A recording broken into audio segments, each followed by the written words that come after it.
प्रश्नावली 8.2 के पहले का चौथा question. Sine 30 degree plus tan 45 degree minus cosec 60 degree sec 30 degree plus cos 60 degree और प्लस cot 45 डिग्री, इसका मान निकालना है। तो साइन 30 का मान होता है 1/2, tan 45 और cot 45 का मान समान होता है, अर्थात 1।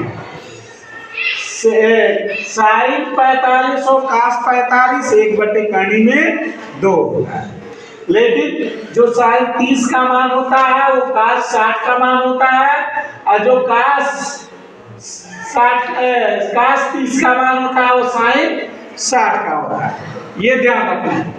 तो यहाँ साइन 30 का मान है 1/2, tan 45 डिग्री का मान 1 है, और कोई यहाँ माइनस कोसेक साइन का उल्टा होता है। साइन 60 डिग्री का मान कड़ी में 3/2 होता है, तो cos 60 डिग्री का मान क्या हुआ 2/3 में 3, तो 2/3 में 3। अब सेक 30 अर्थात cos 30 का मान होता है कड़ी में 3/2, तो सेक 30 का उसी का उल्टा 2/3 में 3।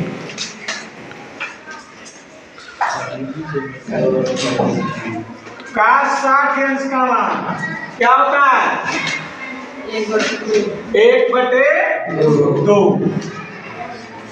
और cot 45 tan 45 समान होता है 1। ठीक है, अब क्या करेंगे ऊपर का देखो भिन्न में है ना, इसके बटे भी 1 मान लेंगे और इसके बटे भी 1 मान लेंगे। आप ऊपर वाले का लसा एक साथ लेंगे और नीचे वाले का लसा एक साथ। तो ऊपर देखिए 1 2 और कड़ी में 3, तो क्या हुआ 2 कड़ी में 3 लसा हुआ। 2 से भाग करेंगे कड़ी में 3 बचेगा, तो कड़ी में 3 लिख देंगे। 1 से भाग करेंगे 2 कड़ी में 3 आएगा, तो 2 कड़ी में 3 हो गया। ठीक है, कड़ी में 3 से भाग देंगे तो 2 बार बचेगा, तो 2 दूना 4। नीचे कड़ी वही से बाहर आ रहा है, कड़ी में 3 और 2 और 1 का लसा होगा 2 कड़ी में 3। कड़ी में 3 से भाग करेंगे तो 2 बचेगा, तो 2 दूना 4। 2 से भाग करेंगे कड़ी में 3 बचेगा, कड़ी में 3 निकालने कड़ी में 3। अब 1 से भाग करेंगे तो 2 कड़ी में 3 बार जाएगा, तो 2 कड़ी में 1। अब देखिए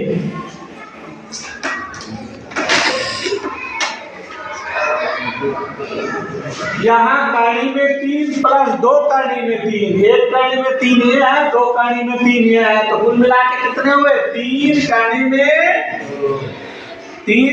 में 3 माइनस 4/2 कड़ी में 3।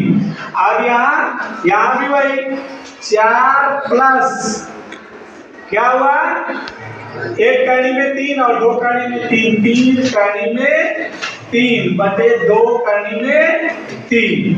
अब इसको सीधे सीधे लिखेंगे और भाग की क्रिया के द्वारा 3 कड़ी में 3 माइनस 4/2 कड़ी में 3 गुणे भाग देने पर चिन्ह बदल जाता है ना, तो ये नीचे वाला दूसरी संख्या पलट दी जाती है, तो 2 कड़ी में 3/4 धन 3 कड़ी में 3, तो ये दोनों समान रहने की वजह से कट गया। बचा क्या 3 कड़ी में 3 माइनस 4/4 धन 3 कड़ी में 3 वो बचा ना। अब अंश हुआ हल में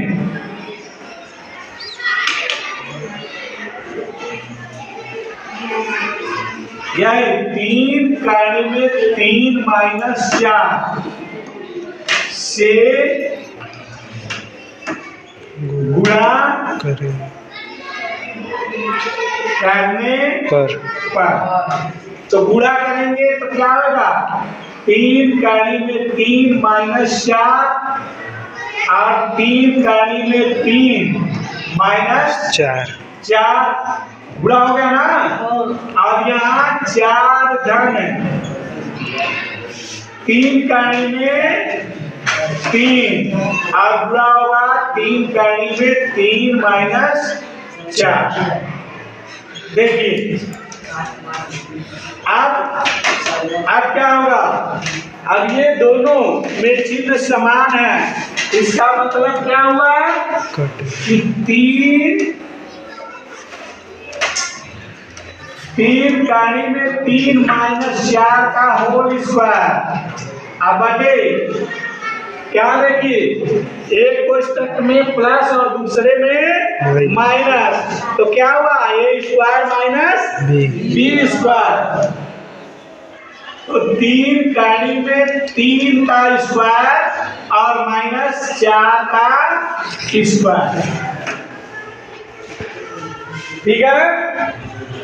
अब 3 कड़ी में 3 माइनस 4 का होल स्क्वायर अर्थात ए माइनस बी के होल स्क्वायर के अनुरूप, तो क्या होगा ये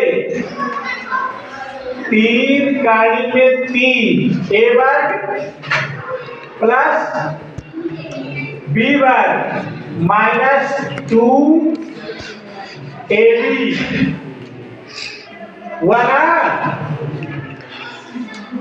और बटे ये 3 कड़ी में 3 का स्क्वायर कितना हुआ 3 त्रिका 9, कड़ी में 3 का स्क्वायर करेंगे 3 होगा तो 9 त्रिक 27